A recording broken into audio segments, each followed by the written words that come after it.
ত্রয়োদশ জাতীয় সংসদ নির্বাচনকে সামনে রেখে শেষ হলো প্রার্থীদের নির্বাচনী প্রচারণা। 10 ফেব্রুয়ারি সকাল 7:30 আনুষ্ঠানিকভাবে প্রচারণার সময় শেষ হয়। এখন পুরো দেশ তাকিয়ে আছে 12 ফেব্রুয়ারি ভোটের দিকে, যেদিন ভোটাররাই নির্ধারণ করবেন আগামীর সরকারের নেতৃত্ব।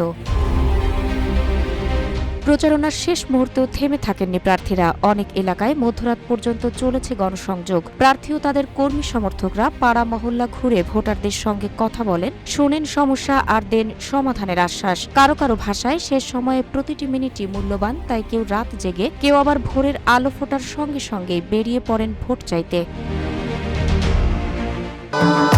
ভবিষ্যৎ হোক নিরাপদ, বিনিয়োগ হোক বিশ্বস্ত, আর আমার পছন্দ সল্ট বে। ওয়েলকাম টু সল্ট বে।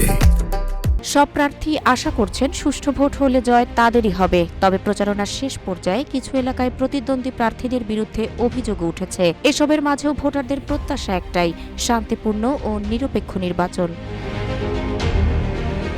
নির্বাচন কমিশন সূত্রে জানা গেছে, নির্বাচন প্রস্তুতিতেও বড় অগ্রগতি হয়েছে। দেশের 49টি জেলায় ইতোমধ্যে রিটার্নিং অফিসারদের কাছে ব্যালট পেপার পাঠানো হয়েছে। বাকি জেলাগুলোতেও রোববারের মধ্যেই ব্যালট পৌঁছে গেছে।